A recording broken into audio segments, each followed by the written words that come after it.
Got it.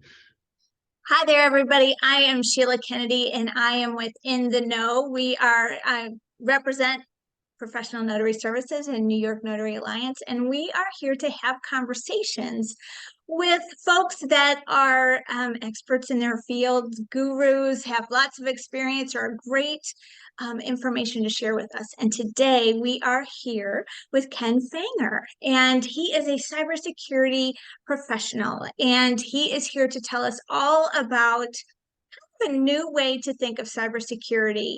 And I personally have a huge affinity for this method. And so without further ado, welcome, Ken. Hi there. Thank you. Hi, Ken. How are you doing today? Oh, wonderful. How about you? I'm doing great. Thank you so much. So tell us a little bit, give us a little bit of background about who you are and how you came into cybersecurity. So I've been in the field for 32 years. I started out working for companies like BP, Truck Stops of America, and then my wife and I opened up On Technology Partners 28 years ago. And so what I've done is I've tried to help people understand. I was never one of those people that sat at my desk. You may remember the IT guy from Saturday Night Live. He'd come in, he'd insult everyone, push them out of the way. I was very much opposite of that as much as I could. I like to work with people and get them involved to make them more excited about working with me and the technology. That's awesome. I love that. Um, okay, so I'm going to start with your book. You wrote a book called Relax, A Guide to True Cybersecurity. So tell us a little bit about why that went, how that happened. What was your approach? Because relax and cybersecurity don't seem to be something that should be said in the same sentence. So tell me about that. So I wrote the book because a lot of people came to me. My industry, cybersecurity, tries to terrify you. They'll tell you the billions of dollars of loss. They'll tell you how your company's going out of business. There's a lot of stats on how you're going to die if something happens. The problem is, if you're always in a constant state of fear, you can't do what you need to do. So I look back across my 32-year career at all the mistakes I made, all the times I screwed up. I have one story where I was working for a company and I wiped out their entire $5 million database. And I was very young. It was one of my first jobs. I walked down, sat down in front of the network administrator at the time and said, I'm fired. He joked and said, yeah, you are. And then he said, okay, now tell me what you did. He said, it's okay. We have backups. I learned at that point, and here's one message for all of you: do back up your stuff if you value it. So we were able to recover. We only lost about an hour's worth of operations. So it wasn't as devastating. But I realized then how important these things were. But I also realized that a lot of people have things happen. And so the book talks about all these places where I fell down and was able to get back up. And that's what Humanizing Security is about, is we got to stop punishing people because they make a mistake. We got to stop punishing people because they did something that is truly human in every sense of the word. I love that whole idea, and I think that it is important to make I'll say the distinction right now is that punishment does not necessarily always come from external factors like an employer or, a client or a customer, whatever, your relationship with with the people that hire you. A lot of times our punishment is internal. And so talk about that a little bit, about how um, to kind of ease the internal punishment that we put ourselves through when something, a breach of cybersecurity might happen. And that's one of the things that I really like to focus on, because we start to blame ourselves almost instantly. I've been presenting across the country talking about humanizing security, and everyone will come up to me and the first thing they'll say is, I was so stupid. I can't believe I did that. And I tell them, you're not stupid. In fact, one of the stories I love to tell is, he's a rocket scientist in the real sense. He's in the Air Force. He was a colonel. He built some of the stuff that defends the country. And when he was in college, he had his wallet stolen. 2 days later, the police called and said, hey, we have your wallet. We just need your PIN. We all know what he did. That was authority. It was the police. They said, do it. He gave him the pin. $3,000 later, he found out it was a mistake. I always tell people, if a rocket scientist can be tricked, any one of us can be tricked. And so we have to stop thinking of ourselves as stupid and start to ask the question, how can we share this story? I share that story so that other people, if you do get your wallet stolen, you know the police are not going to ask for your PIN. If a bank calls, they're not going to ask for your password. But if we don't share these stories openly and feel comfortable that we just made a human mistake, we're never going to stop the trend that's happening. Well, and I totally appreciate that. And that does make me personally feel a little bit better. However, the scammers out there are getting super sophisticated and they are mimicking, company letterhead and text messages that look pretty official from all fronts. And it's hard to know what's real and what isn't. So are there a few tips that you can give us to kind of identify what would be, correct and what wouldn't be? And yeah, that's a great thing. So one of the things I always tell people is start with your gut. If it doesn't feel right, if you weren't expecting that email, assume it's bad. It's kind of funny. Just this morning, I got an email that said, Microsoft Authenticator wanted me to use this QR code to do it. Everything in the email looks perfect, except that the email didn't come from Microsoft. And so you have to look for these things. But you also have to do what I call the 3 A's of cybersecurity. When there is an attack, you have the aware stage, which is kind of what we're doing here. Understanding, understanding what they can do, putting in protection, getting training. Then there's the address stage. That is when the attack is happening. So all of us have probably started to get these text messages. Hey, we have this new thing we want to sell you, or hi, it's John. Remember me? Think about it. Do you know a John? Is it an email? Is he coming up as somebody you haven't? Don't reach out to them. But during that time, there's a panic sense. So during that address stage of a cyber attack, when they are attacking you, they could be calling you and saying, hey, your granddaughter is in prison. We need money for bail. Stop and give yourself time to think. In the case of that one, ask them for the police department, go online, find the police department, and call the number that's online. Don't use any number that they give you. They know that. But there's also, you have to give yourself that forgiveness moment where they're doing this to me, I could get tricked. And that comes to what we call the arise stage. Because after you've been attacked, there is that sense of, oh, I'm so stupid. I did it wrong. I don't deserve. I can't use anything anymore. I can't click on anything anymore. And so we have to start a psychological recovery. And that's one of the things I'm actually working with some other people out of 10,000 small businesses to develop this way to not just be a cyber solution, but to be a human solution, to get us emotionally recovered, to make us feel like we're good. I'm going to share another story. When I was doing another presentation, there was a company that came up and they were really excited. They're like, we fired our CFO because he cost us $100,000. And I said, oh, okay, what happened? They said, well, he did a bad email click. He forwarded a payment. So I said, okay, I just want to understand. Did he have any bad reviews? No, he was an excellent CFO. Did you have any problems with him socially, personally? Nope. Everything about this guy was really good, except for he made one bad click. I said, think about what you've now told your entire company. One mistake is enough to get you terminated. Nobody's going to be careful or confident enough to do anything. They're going to be terrified of that next step.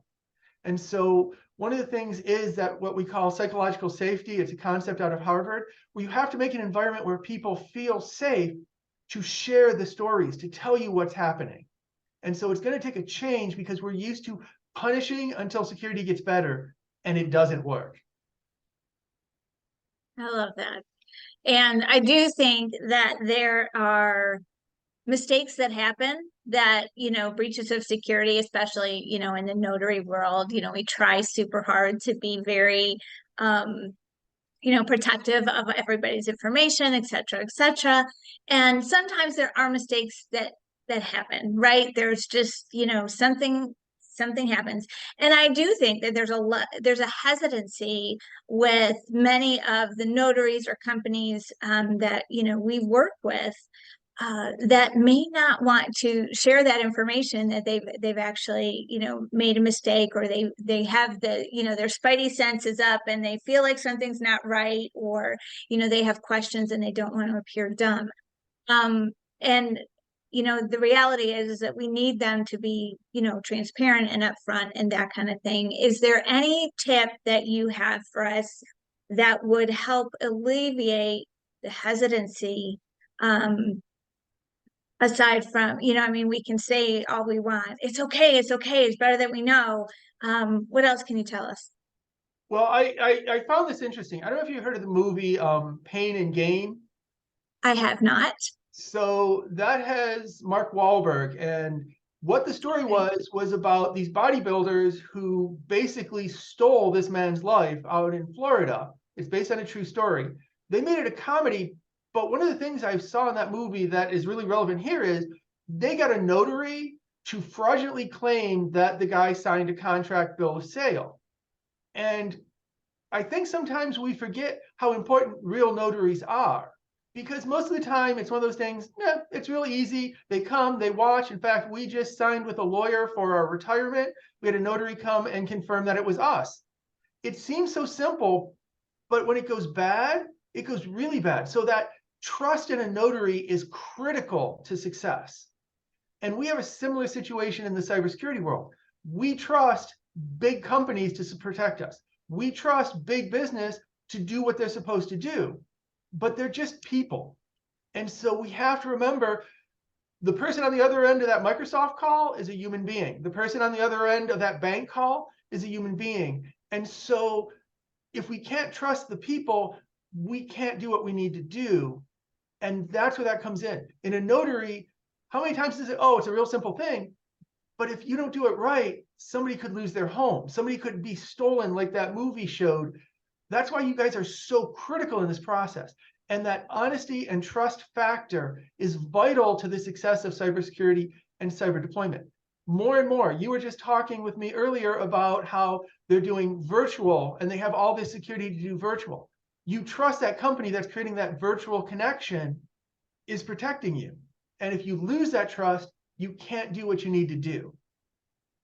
Very true. And I think that the virtual world or remote notarizations are a whole nother, bag of chips, if you will, because there is that security, an added security measure and things like that. And, there's talks about, biometrics and all of those kinds of things to make sure that, we can confirm things. And I think that's a little ways off in New York, but and that's okay. But there are certainly all things to be aware of, right? And we will do the best we can to foster trust, but we also would encourage the notaries and the companies that we work with to, reciprocate that as well. And, there's problems. Sometimes they're pretty, important and, have great consequences. However, knowledge is key, I think. And I really appreciate that, you bringing that to the table. Yes. Okay, Ken, what else do, every day, not just notaries, but when we're going through our daily life, what are some tips? A lot of notaries especially are using platforms for their email that aren't connected to, necessarily a website. They're using AOL, Yahoo, Hotmail, Gmail, all of those kinds of things.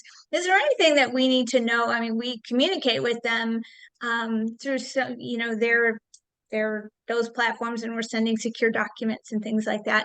So tell me, what should we do to add security to that measure? So one of the things I suggest if you're doing email is make sure you have an email that can be encrypted. By default, email is transmitted as what's called open text, meaning that if I grab it, I can read everything in it. So I usually don't suggest using a Gmail account or a Yahoo account. If you're sending secure things, you want to use something like a Microsoft or a G Suite so that you can do actual encryption, because you don't want to be sending these documents. Because again, some of these documents could be very important. The company could be making a giant purchase. They don't want that to become public till it's proper time. When I worked for BP, there was always a lot of internal documents that had to be kept secure because they were strategic decisions. They were actionable items. You know, if there's a billion-dollar deal about to happen, that could affect the stock market, those types of journeys. So make sure you use email encryption when you're sending it. Make sure you understand how the email encryption works. Just because your platform supports it doesn't mean you might have to put brackets around the or around the subject items. You might have to do something. So take a little time to understand how you make it work. You can't just assume, oh, I got a package that encrypts email, but I didn't activate it. That's one of the things I've seen the most is people forget to activate the security. The other thing is understand how important the security is and what you're doing, because I'll tell you, most of the time security is annoying. I ask everybody, and you'll probably know this, how annoying is it when you're trying to get on your bank account and your phone's downstairs and it's asking you for two-factor authentication? You know? In fact, Yes. let me share another quick story. My wife, about 5 years ago, we were just moving to two-factor authentication on our Outlook and our email. And all the technicians had deployed two-factor authentication. We were starting to roll it out to the rest of the company.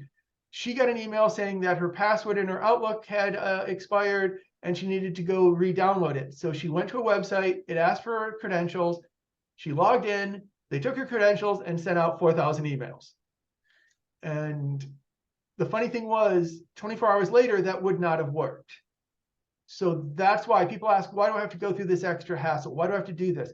Because it becomes harder for them to get it. But I will tell you now, they're actually calling you. So they'll get your name and password, and then they'll call you and say, hey, I'm with Huntington Bank. Can you tell me what that multi-factor authentication code is? And people do it because they think they're with the bank. They're never going to ask you for that code. So again, if somebody's asking you for passwords, user account, or multi-factor authentication code, don't give it to them. They're not the bank. They're not the organization you think they are. Another one is the IRS was not going to call you and ask you for $3,000. Well, they might, but I might not give it to them. Yeah, well, the IRS will never call you. They're going to send a certified letter with a really nasty explanation of why you have to pay it. Yeah. But that's an example. If you're getting calls that you don't think are right, find a number on the web that actually goes to that agency and call them directly and say, I got this call. Is there really a case? Is there really something?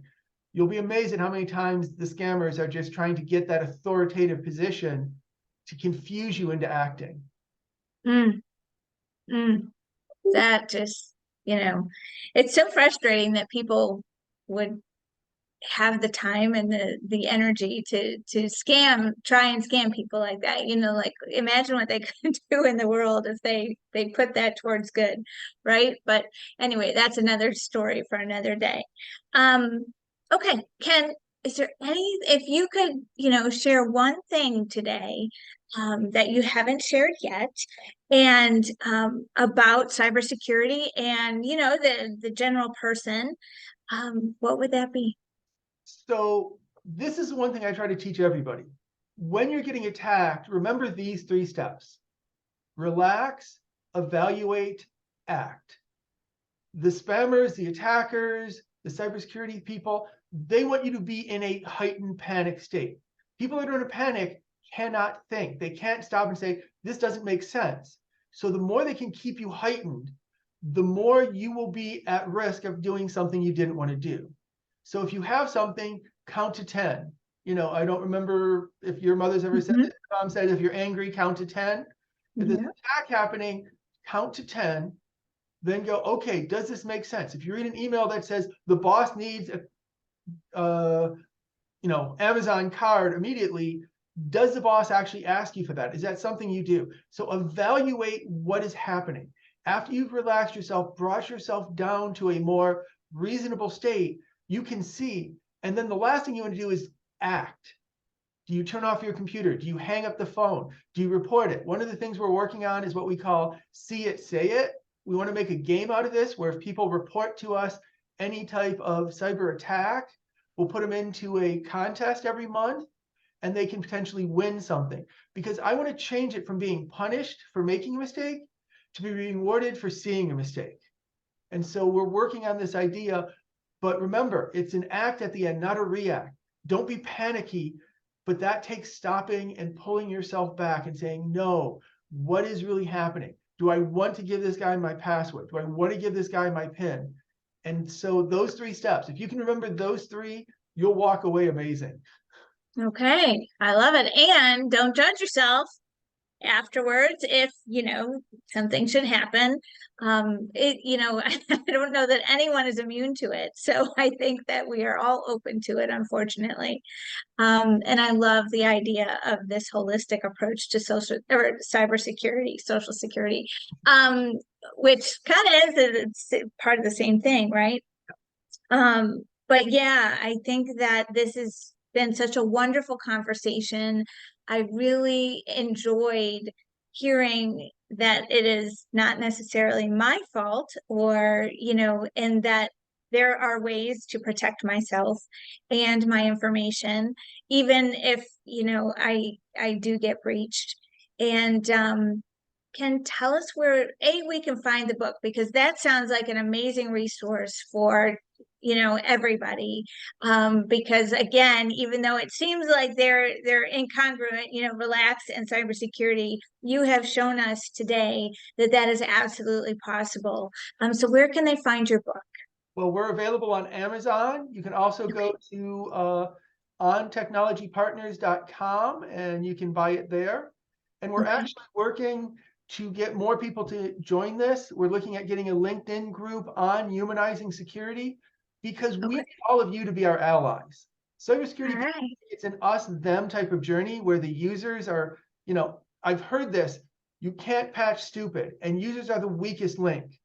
And I tell all the compadres that I work with, if that's how you feel, that's how you'll treat everybody. And so I work hard to remind them, we are here because they need our protection. As a parent, I would never call my child stupid or useless, because that's not going to make them want to be part of it. So we are talking about making allies out of users. You're what we're protecting. Kind of like a notary is protecting that person that's signing that paper. It may feel like, oh, I have to wait for the notary to come in. We had to wait about 5 minutes while the notary came in to sign to confirm us. But that's so that the courts can know it's us and that we really want that. That's the same thing. I need all of you as allies to join in protecting yourselves, protect your family, protect your future, protect your older parents. I can't tell you the number of people where an older parent has a large bank account and their password is password 1. But, in the 1960s, there were no passwords. So for that wasn't a thing to deal with. We have to help them, but understand where they're coming from and make everybody allies in protecting us. Yes, absolutely. Okay. And we will make sure that we put the links to the LinkedIn group, and, the link for the book, and your website in our show notes. And so you will be able to get in touch with Ken. Ken, how is that the best way to get in touch with you, is through your website, or is there another way? Well, my email is kfanger@ontechnologypartners.com or ontechpartners.com. We shortened it for people. And our phone number is 216-920-3100. We love phone calls. Holly takes care of all those calls, and she is just amazing. So anyone that has questions, would like to learn more about being part of the Humanizing Security journey, we'd love to hear from you. That's awesome. Thank you so much, Ken. I appreciate your time today, and I certainly learned a lot, and I'm confident that all of our listeners will too. So I appreciate you. Thank you so much. And that is this session of In the Know.